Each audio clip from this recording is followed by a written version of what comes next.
This is Dan Schneider. On this Dan Schneider video interview, the subject is art and religion. I have Dr. Helen Boursier, who will be talking about her art, about art in general, and the conversation will begin in a moment. Dr. Helen Boursier is my guest. She's a preacher, a reverend, minister, and an artist herself. We'll be talking about the connections between art and religion, how they differ, if they occupy similar places in someone's soul or psyche, and so forth. So I like to give my guests a few minutes to talk about who they are, what they do, why they do, or anything else before we hit the ground running. So welcome, Helen.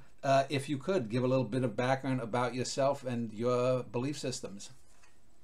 Well, thank you very much for inviting me to have this conversation. I'm looking forward to it. I have a very eclectic background. I am an ordained Presbyterian minister who now works in academia. I have a PhD in practical theology, and I teach at the College of St. Scholastica, which is in Duluth, Minnesota. I teach online. I primarily teach nursing students, social workers in training to become professionals who are working in direct patient care in various contexts.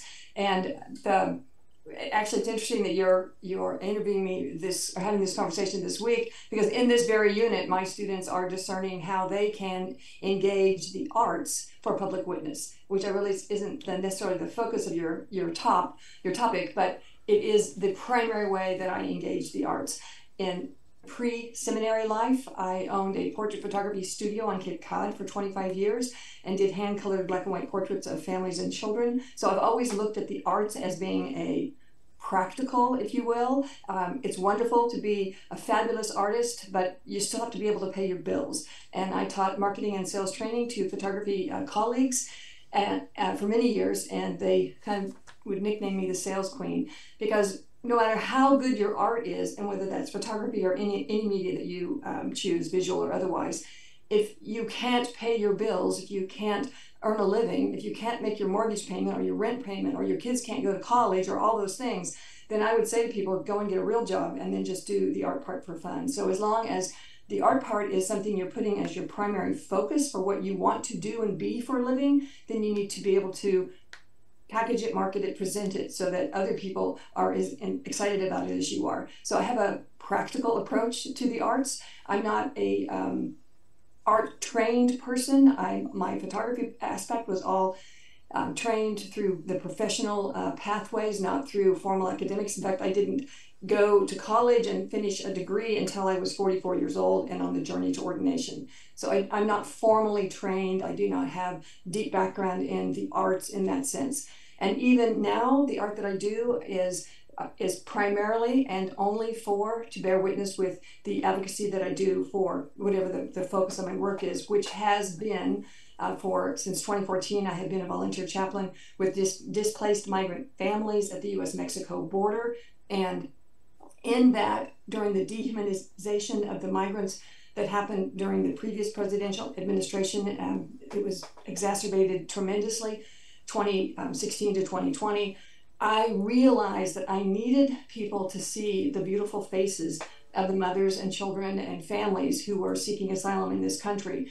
And because of HIPAA and privacy, it's not appropriate or possible to take pictures and show their faces. That would be a violation of their privacy and put them at risk, which is not helpful. They're already at risk, which is why they're coming to this country and seeking asylum. And so it was at that point that I said I really needed to become more deeply engaged in visual arts so that I can show the world that these mothers and fathers and brothers and sisters and aunties and uncles and boys and girls are lovely, lovely, lovely people, not ones to fear, not ones to be threatened by, but to these are the same people that you would happily have around your dining room table for Thanksgiving or for Sunday or Friday night. They're people just like you and me.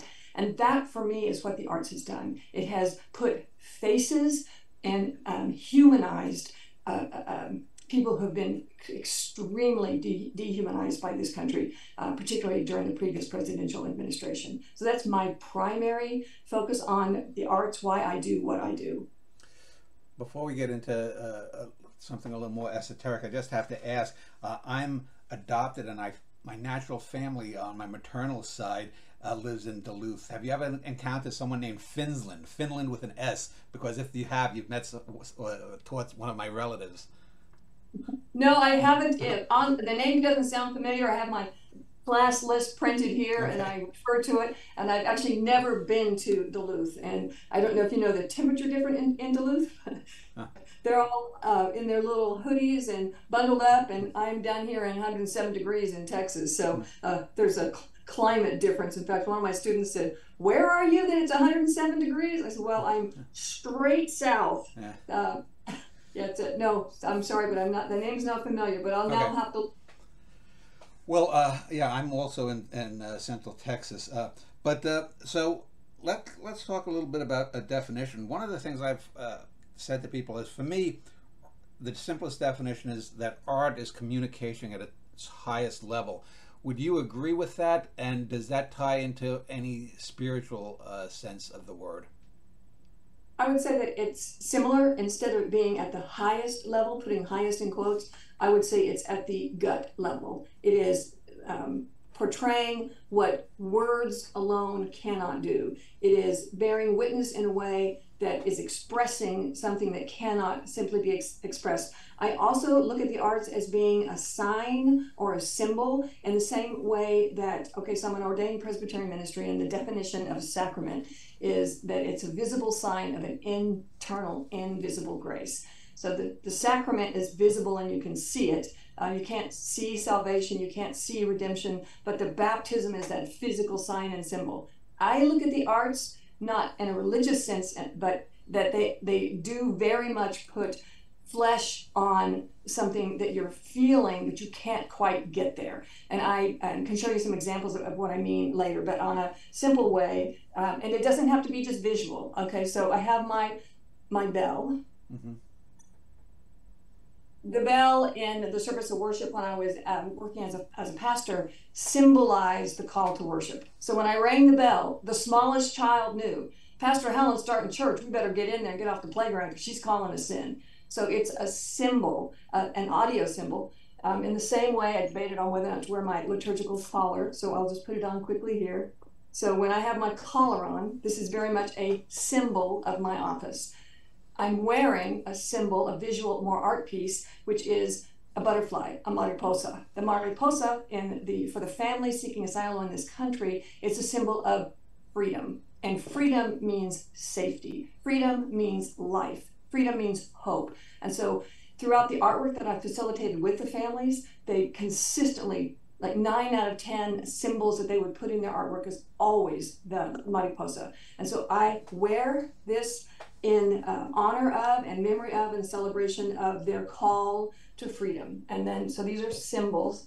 And then another symbol that relates to the arts and my view of the arts is my stole. So when I go in public witness, I wear my liturgical stole and my collar, and that shows the world without even asking, here's an ordained female clergy that is marching for justice, that's present, or with the families in the borderlands, it says to them that I'm a safe person, that they can come to me and be with me and be present, and I can comfort them and offer them prayer and support and solidarity. So those are symbols that people are familiar with, and I look at the arts similarly, that what you express and what you put forth becomes something new, something grander, something tangible to express that which you cannot express. And I would say that a good example that I could share for that would be in working with the family. So again, I was a volunteer chaplain. I facilitated art as spiritual care for 2 years at the for-profit Immigrant Family Detention Center located in Carnes City, which is 70 miles southeast of San Antonio, 70 miles from my home. So an hour and a half drive, and I would spend the morning session, go out to lunch, and come back and do an afternoon session with the families. And it was, how can they express their hopes, their hurts, their pains, their loves, their joys, their peace? And they did it through the arts. Now, none of these families knew how to use any of the art supplies I brought in. And I schlepped in 2 huge Pullman suitcases full of art supplies. I had to literally show them how to take the paintbrush, dip it in the water, and put it on the pan watercolor, because they did not know how to do it. And as the Roman Catholic sister who also went in and volunteered with me she said, who has time to do the arts? They have no exposure to it. And they all thought it was something for children. But I think it's very much a way that we can express our inner sense of self. And whether that's spiritual for you or spiritual for me or spiritual for another person, that is entirely up to the individual. The one thing I do know is that most people who aren't trained artists are afraid of doing art. They're afraid of making messes. They're afraid of feeling foolish, looking stupid, making, quote, bad art. And I think that's ingrained in us as children. When we are little, we're free, we have the box of crayons, we make messes. Mommy and Daddy put the whatever we drew on the refrigerator, and they're so proud of us, and oh my gosh, you're so wonderful. And then as we age and the art doesn't get any better, then all of a sudden it becomes a point of shame and embarrassment. And so people stop doing art and they feel like they aren't good enough and they aren't a real artist. And I'm talking the visual arts, but I would imagine that would be similar if someone who's not quite the best flautist or the best trumpeter or the best guitarist would, like, similarly also feel stymied and stop. Does that make sense? Yes. So it seems to me that you, even though you're a minister, you look at art as having more of a practical purpose. It's a pragmatic expression of something rather than art for art's sake. You don't believe in art for art's sake? Oh no, that's actually not quite true. Okay. I believe that it has a strong functionality to it that's often ignored, that's dismissed, and that the arts could and would be much more valued and much more useful and much more mainstream in our world if we saw the usefulness of them. But it very much comes from your sense of self, your sense of being, and whether you are spiritually inspired, religiously inspired. I mean, clearly that's up to an individual. I looked up a couple of quotes from, I have this, the book that I wrote, Art as Witness, A Practical Theology of Arts-Based Research. And one of the favorite authors that I have cited in this book is Robert Henri. And he was a famous American artist, late 1800s, early 1900s, and art instructor. He has a little bitty book called Art as Spirit, something like that. But he talks about the need to make art. And it is something that you take as a privilege, that you have to be willing to do the work to be able to share in the privilege of being an artist. And I think again that so many of us that we stop too soon. And so I'll give an example. I started taking in 2015, October 2015, I took my first art class, 2016 maybe. Anyway, it was pre-COVID. It kind of gets a blur. So a couple years pre-COVID. And they,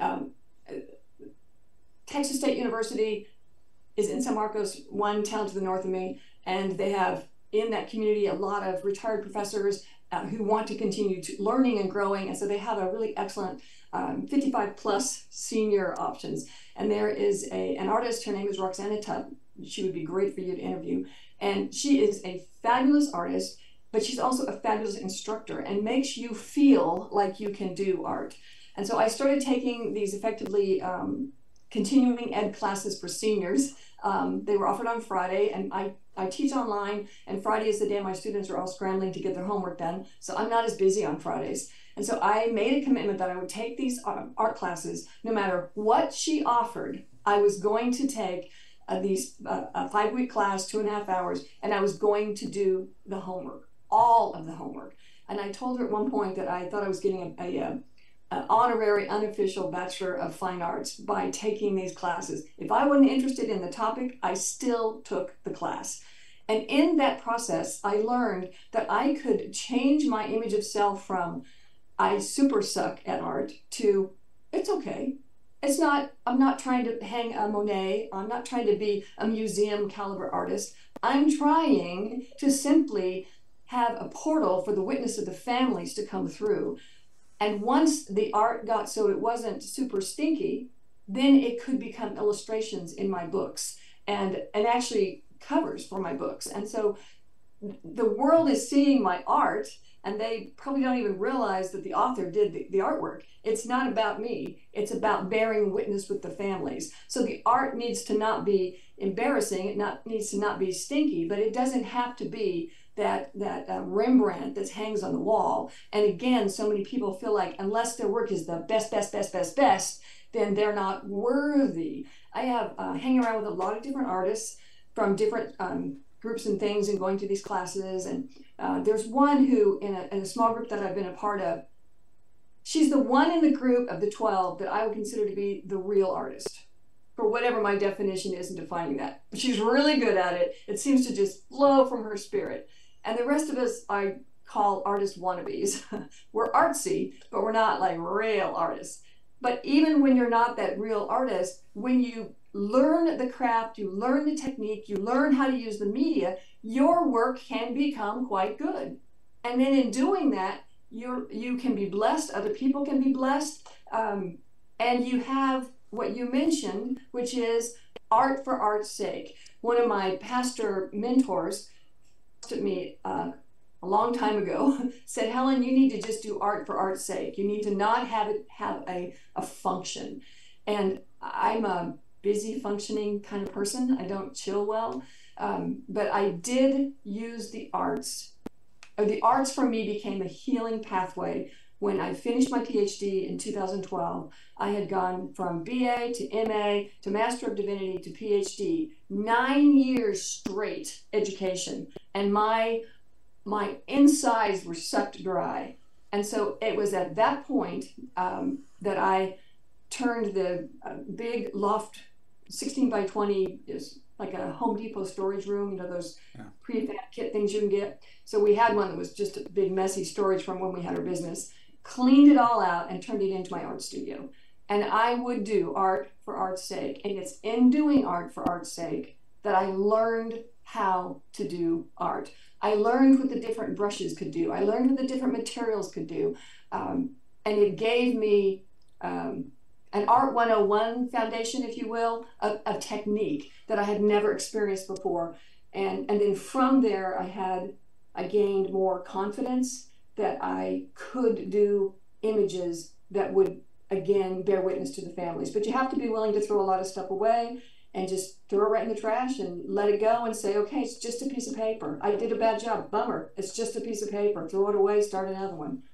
So have you ever experienced, say, an artist, someone who has one of these people art wannabes that once thinks of themselves as a Van Gogh, and you're saying like, okay, sorry, honey, you know, you just don't have it, and yet they will persist. There's the line from the W.B. Yeats poem, The Second Coming, where he goes something along like, the worst are filled with passionate intensity, and the best basically the best are kind of lazy, and the worst are filled with passionate intensity. Because I've known many people who, when they come to the realization that they're not going to be a great poet, a great painter, a great musician, a great ballet dancer, whatever, you know, they just totally give it up. So it seems to me you're arguing that they should persist simply for themselves rather than for someone else.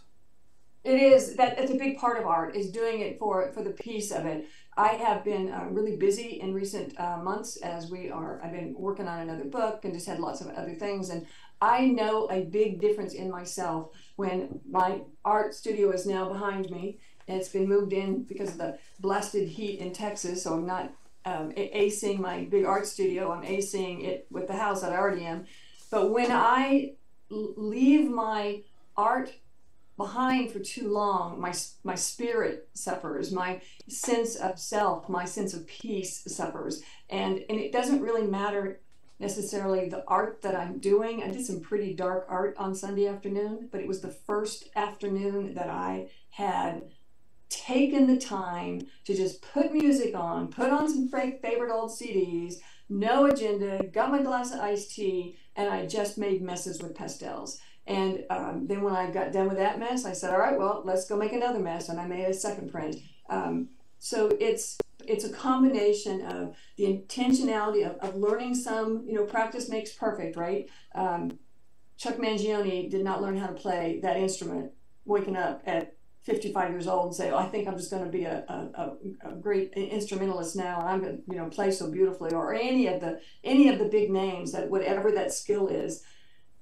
But the blessing can be there, and the peace can be there. And so, to your question, asking if there are people that in the different art groups that I go to. So I'll just say, for the art class I'm taking right now, there's about 17 people, one male, the rest are females. They're all over 55, and probably most of them are 65 or older. And this is something that they've always wanted to do. They never had time to do it. They never took time to do it. They're busy working, productive lives, all that, right? So now in retirement, there's like, they're going to conquer this. And I see in them, so the Pastor Helen shows up because I'll, you know, compliment them on the work they're doing and what I've learned from it. We, at the beginning of each class, we walk around and look at the homework, what people have finished that they started last week. And so the instructor, Roxy, goes through the strengths and weaknesses and how to, you know, what she sees, and we all listen in and give feedback. But I noticed that whenever as I consistently comment on, oh, I really like the way you brought the color in here, or how did you get the texture here, did a nice job. The most consistent comment is to deny it or to reject it, or say, oh, this doesn't quite work for me. And so then they know I'm going to do this. How about, let's start off with, thank you, Helen.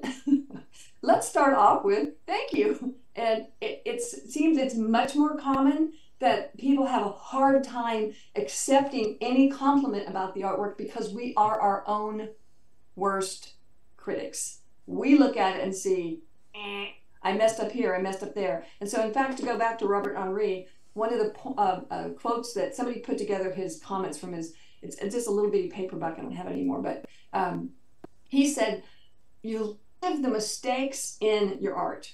You leave them in there because it shows that the art is difficult. Art is not easy. Art is not supposed to be easy. It is work, and you work through the process. And again, going back to the earlier quote that I shared of his, it's about the willingness to make commitment to have the privilege of actually being an artist. And so this one art group that I didn't finish sharing on, Layla's awesome. She is a phenomenal artist. She's the one who picks up the brush and, you know, just whips it around, and it's just incredible. And she said to me, you know, I only started referring to myself as an artist when I was about 70. So she's a trained artist who's been doing art her entire life and never felt worthy of being called an artist because, again, that self-criticism. Well, it's interesting. I've often said to people that it's easier to learn from very good art that isn't great than it is from great art, because greatness has a sort of hermeticism to it. People get sort of awestruck, whereas if you can see a couple of flaws, it's like pulling back the curtain a little bit to look at the Wizard of Oz and say, oh, now I can understand the construction and why this aspect of the art didn't quite work. And that can be more educational than just being, in Exactly. Exactly. And I love these art classes. I hadn't taken one in a long, long time, since last fall. And I finally just said, I don't care what the class is. I'm signing up. They're on Friday mornings, and now I have other things I do on Fridays, and I don't care. It matters that much to me to be in a room with energy and creativity and people playing, and it just returns you to a sense of almost like you're back in kindergarten. If you let yourself have permission and play with the art supplies and not have this judgment thing hanging over you of whether or not it's going to super stink. And I use the arts now in my classes, in the online classes, in creative ways. And here's an example. When COVID hit in March of 2020, and all the schools scrambled to be online instructors. Well, everybody was overwhelmed. The students were overwhelmed. It was way more online learning than they'd ever experienced. They might have taken the one random one with Dr. B, but most of their classes were on campus. So now there's all this online software, all this stuff. And so I was teaching a fairly challenging course in an 8-week online intensive called Women in Religion, and it's gender studies set against world religions. And there's a big final paper, 1,750 words. That's a big final paper. And I thought, I believe in the arts. I just got done writing the manuscript on Art as Witness. Why don't I engage the arts with my students and let them have the option to do it? And so instead of the big long-winded whopper paper, they had the option of doing a mixed media postcard collage. So a collage image of any size. It could be a little 4x6, or they could make it 8.5 by 11. They could make it with paint and stuff and get messy, or they could do a digital collage. And I had one really creative person who put her stuff on the floor of the dorm room, stood up on something tall and photographed down on top of it, and that was her collage. And then write a short 500-word synthesis of learning that connected the visual elements, again, back to that, the symbols and the signs of what they point to, and then bring in 5 different academic sources that we covered in class in a 500-word paper, so a page and a half, easy peasy. I had an immediate email from one student. She said, I can't tell you how relieved I am to know that I can use the arts for my final paper. She said, I literally started crying in relief when I read your email. And the interesting point that comes from that for me is I continued to make it an option. You could do the arts-based research combination with the collage, digital or print picture of it, and the short paper, or if you wanted to, you could do the full meal deal long-winded paper. And it was about 50-50 that would choose to do the traditional paper. And I came to realize that the reason the students were choosing to do the traditional paper is because they were afraid to do the art.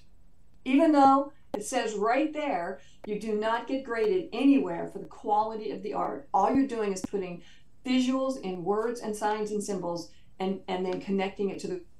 And so I finally realized that they're just afraid of it. And so I deleted the option. And now it is only the arts-based research combination with the super paper. Because what you find is the students are learning just as much. They're showing their learning just as much. They're doing it, though, in a more third-dimensional way because they are engaging the arts.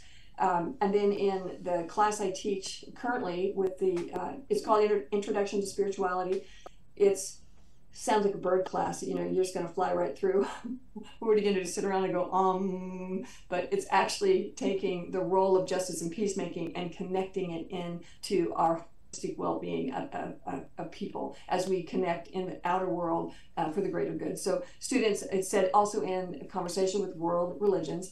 And so the final project is a audiovisual, which isn't terribly close to the arts, but you can use the arts in it. You can also, you can do it as a PowerPoint kind of a thing, a video, whatever you want to do. And so again, they're finding ways to connect the arts and the visuals with the various assigned sources that we're covering in class as they make an argument for the role of spirituality, for justice and peacemaking in whatever area of interest that they're looking at. And so the online discussion that's going on right now, their initial post is due tomorrow, and about half of them have posted, and they're invited to specify what their area of focus is, and then share how the arts could be used as public witness.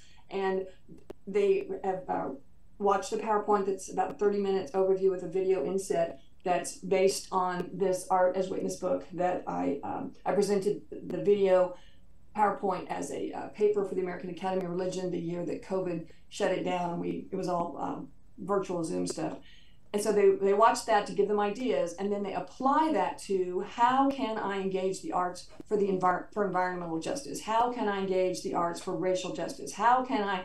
And they're seeing, again, the usefulness of arts, the value of arts. And I think that if the world, well, I know that if our world, our fancy first world, if we respected the arts more and saw the benefit and the value, it would not be the first thing cut in the budget for schools. The arts get cut, football stays. The arts get cut, a new stadium goes in. So where's the connection here? And that has to do with, and especially in Texas, I'll just tell you. Yeah, I know.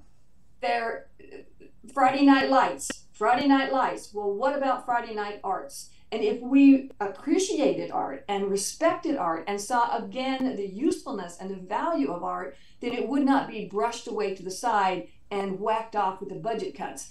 And any of my art friends who have been art teachers will tell you there is no money in being an art teacher in America. They are not interested in the arts. They're interested in football.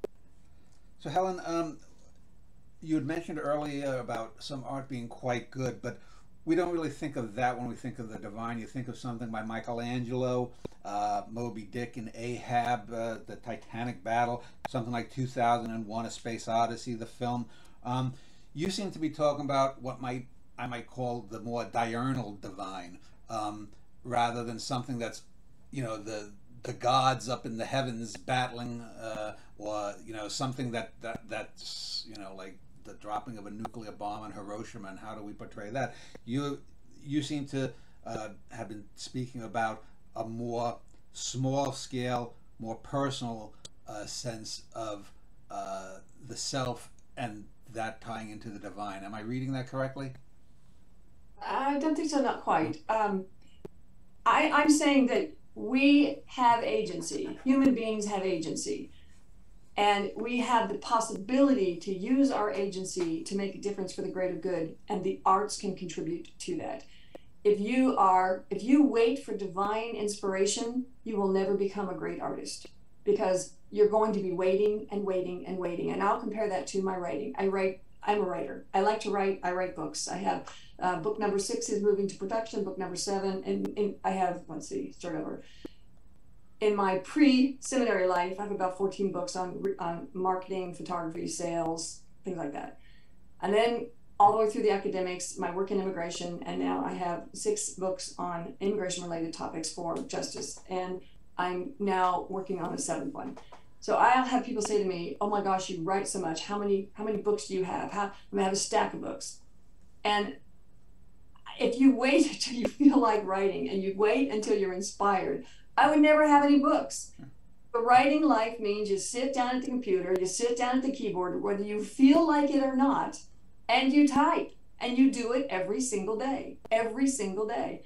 That to me parallels over to the arts. It is, if you're waiting again to be so inspired and have that one big vision of the masterpiece, you'll never have the skill set, you'll never have the inspiration, and it just won't happen. And so it is the discipline of going to whatever your art media is, and it might be that it's a digital media, but you just never learn the software. Well, if you don't learn the software, if you don't experiment with the tools, you're never going to create great art. And so there is a discipline, a self-discipline to the arts. And the same with clarinet. I have a clarinet over there as a doorstop.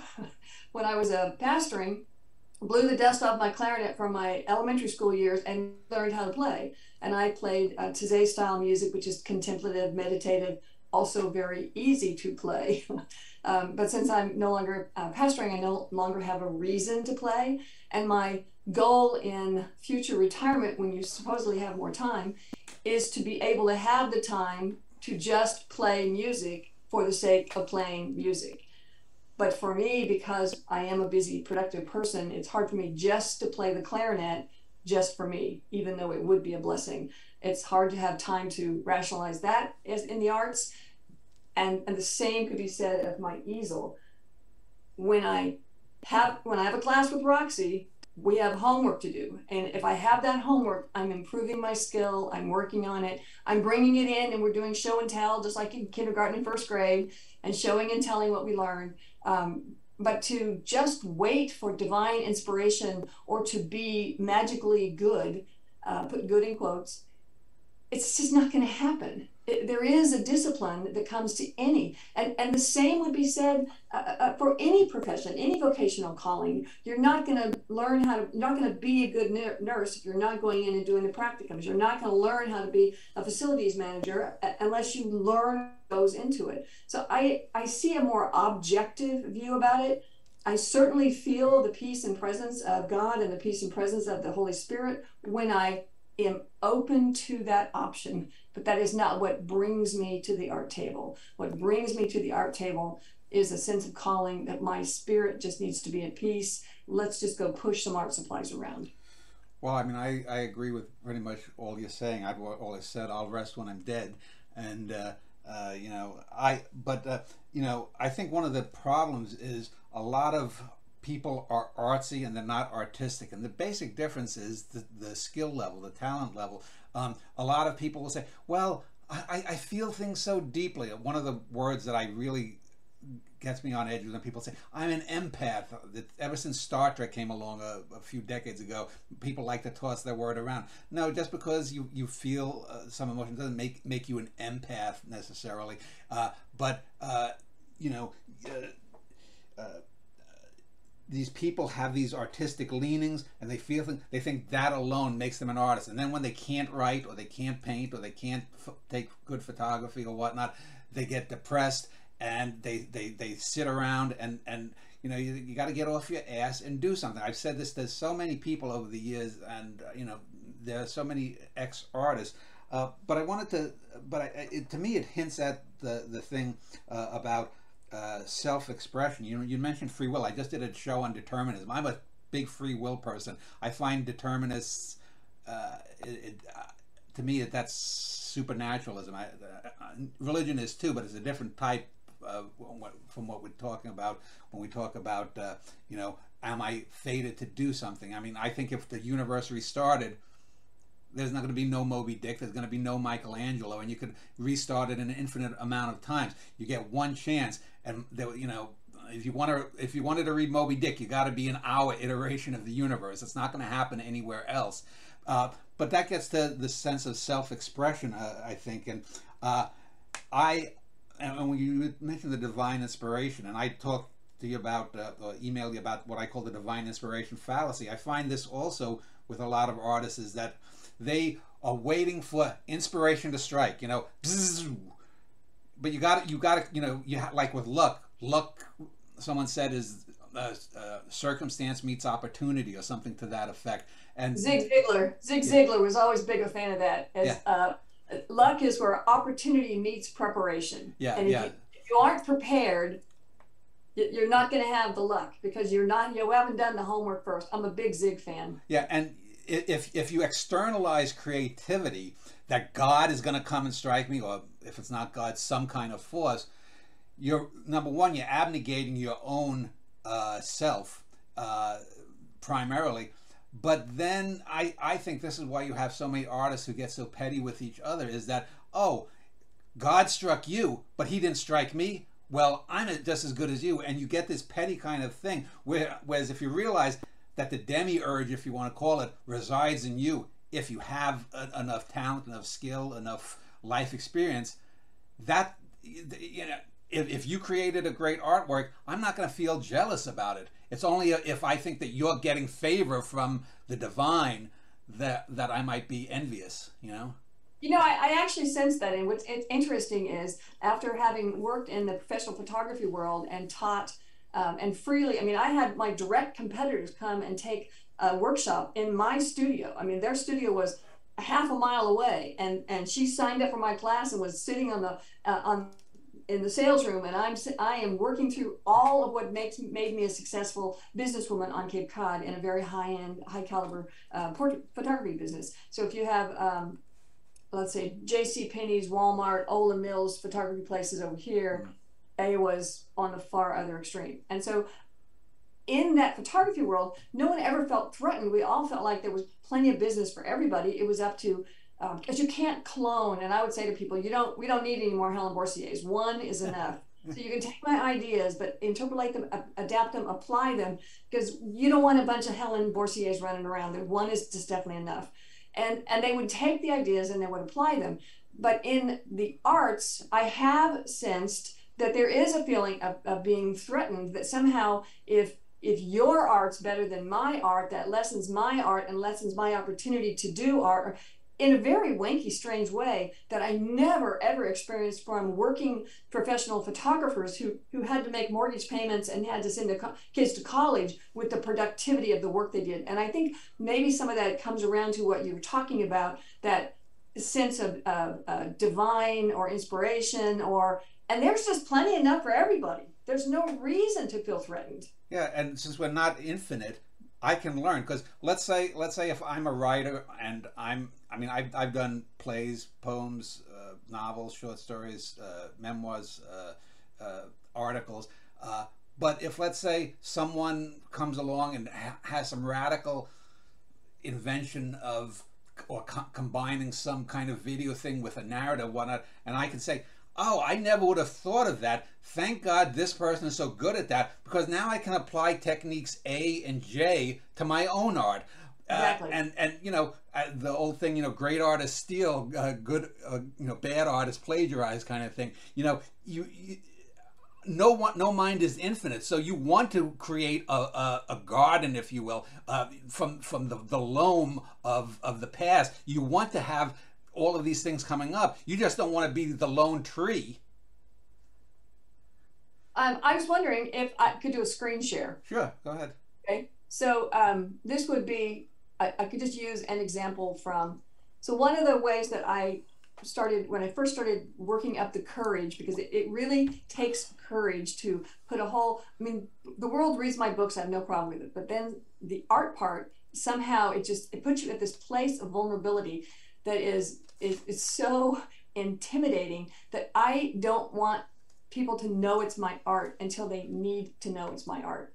And so here's an example. Can you see the screen? Yeah. Okay. So when I submitted the art as a possible candidate for the cover illustration for this Roman and Littlefield Handbook of Women's Studies and Religion, the email came back, oh, we want this one. Can you get permission from the artist? And I said, yes, the form. And I filled out the form and gave them permission to use my art as an illustration on the cover. And even this book I was the editor and a contributing author, and it has 25 contributing authors. I didn't let any one of the 25 authors know that was my artwork on the cover, because I felt so vulnerable. You could read my chapter on femicide and feminicide at the U.S.-Mexico borders, chapters 17 and 18, okay with that, but somehow having the visual makes me feel so much more vulnerable. And then I would gradually get people to, and they would say, oh, is that yours? Because on the back cover, very small, it says the artwork is by me. And then another way that you end up feeling vulnerable on all that, they crop your artwork. And I had experienced this earlier in my pre-seminary life with my photography books. And the editor picks the image that they want on the cover, and sometimes you're traumatized by their choice. And then they crop it in a way that I think, I mean, you wouldn't do that to a Monet, you wouldn't do that to a Rembrandt. Why are you doing that to a Boursier? I mean, it's just rude. And I have a forthcoming book. I just about had a heart attack when the editor sent me over the sample prototypes. Oh, don't you think these covers are cool? No, you messed up my art. Leave it alone. Just so you know, when you expanded out, it went outside the frame of what I'm recording. So okay. Just so you know, I wasn't trying to edit it. It's just okay. the way no, Zoom that's is. fine. But they'll take just a little bitty piece of it, yeah, and distort the image. And so after I had a heart attack and probably overreacted, the production editor had a Zoom call yesterday, and she said, okay, so let's talk about how you want your art presented, the illustrations. Don't crop them. If it's square, leave it square. If it's vertical, leave it vertical. If it's horizontal, leave it horizontal. I don't want you to take a little bitty piece of it and magnify it up so that it distorts the artwork. Just let the artwork stand on its own. So that's one of the, but I did know this from previous. So here's why the art part is so important to me. I don't know how this will share for you, but I will share it again. And this is my forthcoming book, the art I submitted that I want on the cover. And they are excerpts and enlarged details from the full image on the inside. And the working title for the manuscript is Precious Precarity, A Spirituality of Borders. And I wanted to show a strong visual, but do it through little elements to show the diversity of the people and the stories and being expressed. And it's also lots of different kinds of art techniques and media. And much of this was done as my spiritual self-care, reflecting on the families, reflecting on what I've learned from them, reflecting on the blessings I received from them. And as I'm doing each individual art piece, my spirit is in, I guess in a sense, in communion with the little girl on the top left who has an extreme sense of vulnerability. She was at Team Brownsville at the Matamoros encampment during the Remain in Mexico season. I feel the abundant joy of the volunteer on the top middle, the two little girls hugging her. I feel like I'm in the borderlands with them. And then the lone tree that you mentioned earlier, there's the lone tree that's the edge of the border and the California-Mexico border. And so each one of these has a story. Each one of these is somebody, are people that I know. Each one I can share their witness and be a portal, and yet they have complete and total privacy. You don't, it's not violating HIPAA.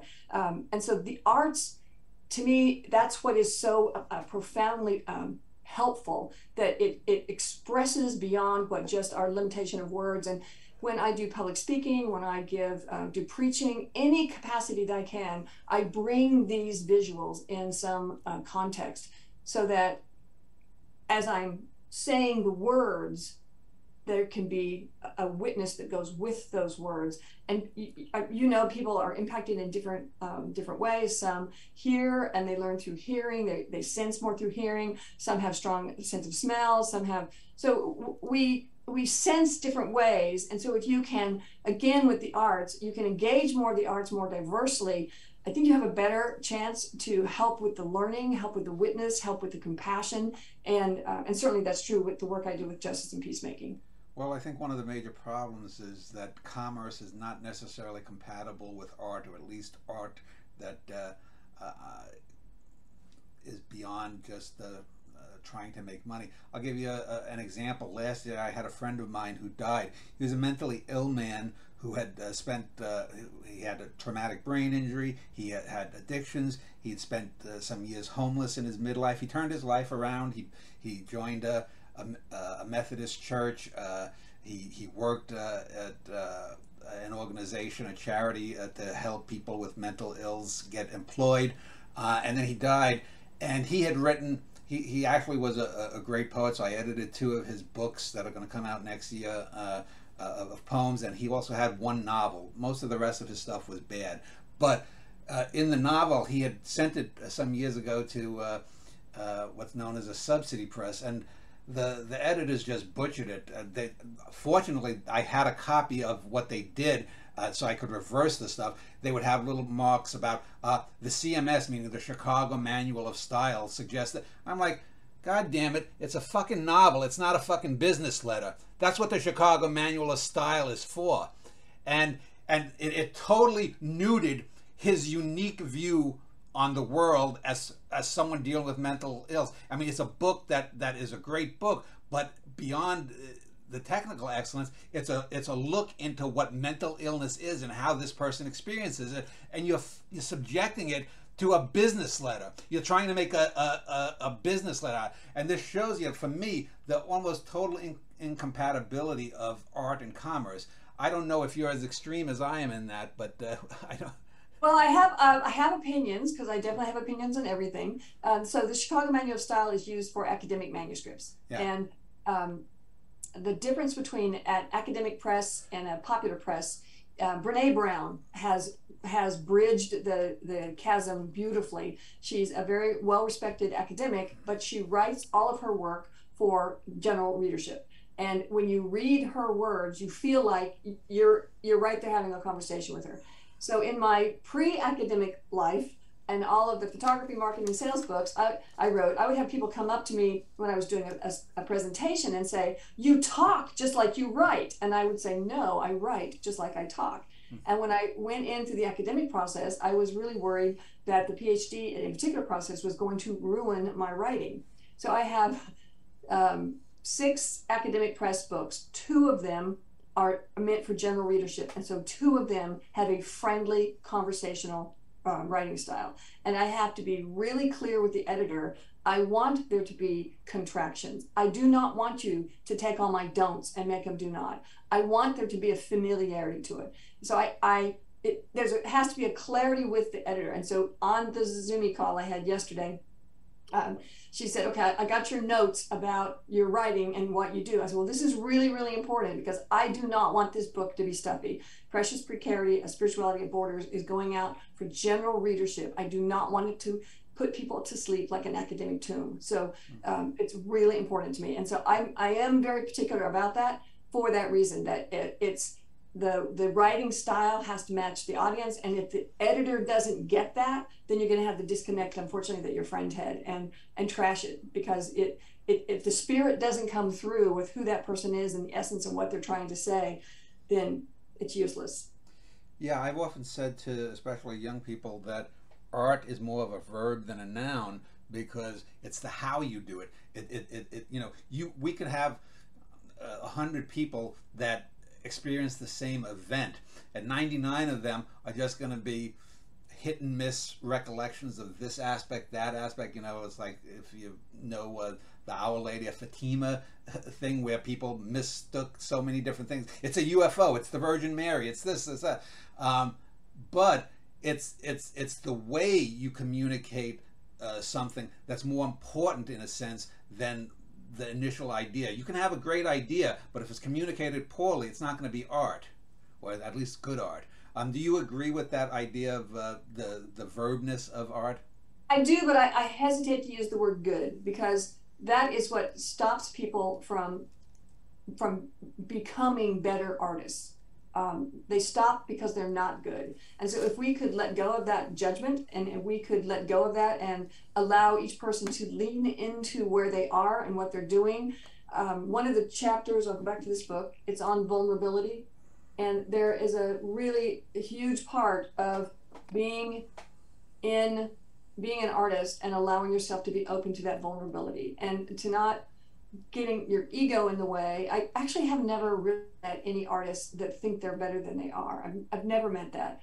The artists that I know, and whether they're artist wannabes or really true excellent artists, they're all incredibly humble and shred their work. They shred it, and you're looking at that going, dang, I wish I could do that. And they're like, oh, I had a really bad day and I just wasn't feeling it. And it's not a false humility. It's because of that bar of the top 1% in our world that have gone before us, that we measure our work against them. And that is unfortunate. And I think it holds people back. And so instead of worrying about being good, I think it would be more helpful to, are you saying what you needed to say? Are you expressing what needed to be expressed? And I'll give you an example here. This is gutsy, because this would not be one of my I'll say better images. It's in my new attempt at pastels, and I'm going for a certain image, a certain feeling, a certain sense. And if that comes across to the viewer, then I have, quote, succeeded with my art, because the point of the art is that self-expression and communicating that sense. And so this is based on a snapshot that my husband took of me while he was at the chair at the foot of the bed when I was in the emergency room 2 months ago. Yeah, and unfortunately, we can't see the figure laying here as you got it, but oh, you can't see it. Yeah, you can see the medical equipment, but that bottom. Oh, okay. Well, then okay. Here, I'll do it old school. Okay.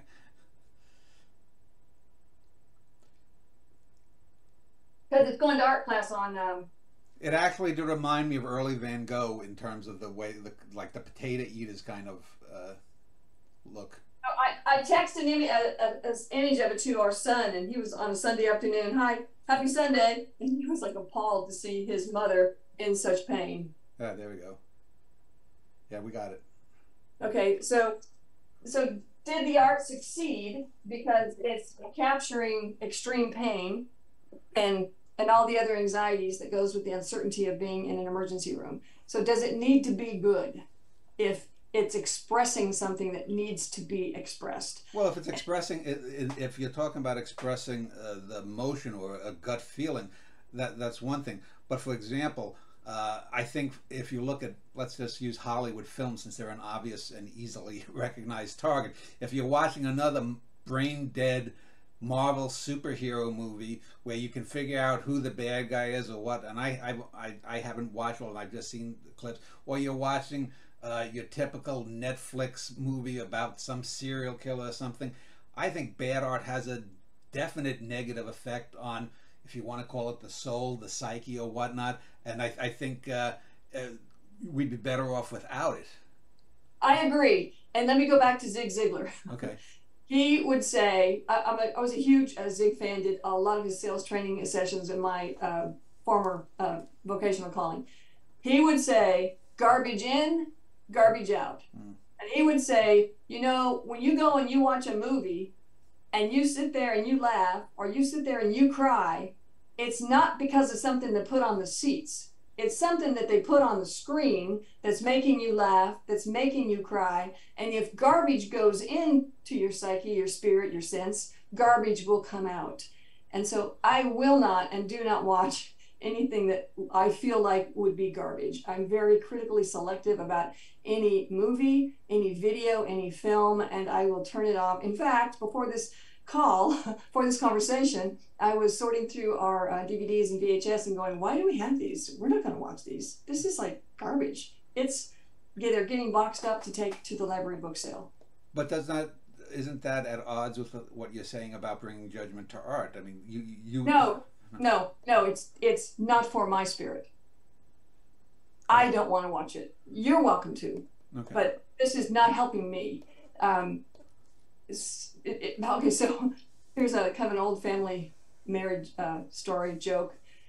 When we were newlyweds, we were stationed at Otis Air National Guard Base on Cape Cod. I was in the Navy 100 years ago. My husband was in the Coast Guard. We met, married, and we got the spouse duty transfer to Cape Cod, which is how we ended up there. So we went to the base movie theater where it was probably, I don't know, 50 cents or $1 to get into the movie. And that was all we could afford, and it was local. And we walked out of the Disney G-rated movie, The Black Hole, because I couldn't handle the music. It was too scary. So I know what my spirit can handle, and my spirit cannot handle scary stuff. There's a lot of people that they're fine with the G-rated movie with scary music, but I am not one of those people. And so in the non-judgment aspect of it, you're welcome to watch that. I can't, and I know that about myself, and I'm not going to. In the same way I know that I don't want to work with encaustics because I got a huge sinus infection that took me a month to recover from, and so I got my encaustics and donated them to a friend for her to use. Doesn't mean that she's never going to use them. It means that my boundaries are, I'm not going to be an encaustics artist, even though I think it's a phenomenal media. So let me wrap up by asking a final question, and then you can say whatever you want we may have missed. The question would be, since you clearly consider yourself a religious person as a minister, to what degree would your art change, if at all, were you not religious, and would you even be creating art without religion? My religion does not move forth from my sense of vocational calling as an ordained Presbyterian minister, or my faith as really. So they are separate domains? Well, you can't. I don't believe in dichotomy in the human spirit, so it's not the primary motivating force. Okay. What is the primary motivating force for me is my sense of calling to work for justice in this world, which comes from the Hebrew Bible, biblical text, Micah 6:8. What are we called to do? To walk humbly before our God, to seek justice and mercy. And so it is in that calling for justice and mercy, which for me is spirit-led and does have something to do with the catalyst, if you will, but it's not the art part. It's the catalyst to work for justice. It's the catalyst to be present in compassion. And when I was pastoring, I have not worked in the pastorate since December 31st, 2015. That's when I shifted over to academics. So my academic calling is much stronger in my drive because I want the witness of the families. I want the justice factors to come into bear. And I also respect and appreciate how much art can be a blessing if people will open themselves up to allow themselves just to play, not to have a reason other than just what does it feel like to do watercolors? What does it feel like? So I'll go back to the families and when they were in the for-profit detention center at Geo Carnes. And I went in 3 or 4 days a month.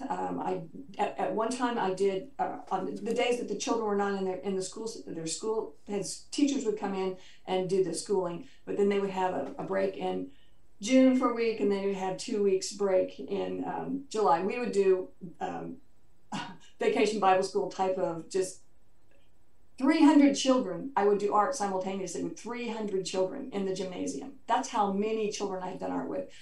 It gave them something to do. It gave them a respite from their stress and anxiety. It gave them freedom. It gave them hope. It gave them opportunity. It made them become or remind themselves of the creativeness of their beings and their selves. It was freeing. It was also distracting. And so art as spiritual care has all these other benefits. And I have embraced it and engaged it whenever there's a possibility to, with children, with adults, because it's freeing if we would but give ourselves permission to just be in the moment, doing the art and playing and not hoping to be become successful, to become good. Because yes, that has stopped more people. There's probably a lot of Monets that went to their grave without finished work because they were too afraid to continue through the playing the scales, if you will. You know, you got to play the scales. If you're not going to keep playing those scales, you're not going to become a great concert pianist. And the same, there's scales to be played in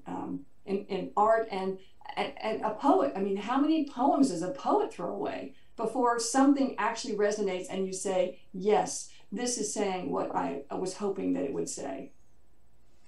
So unless you have something else to add, we'll just end there.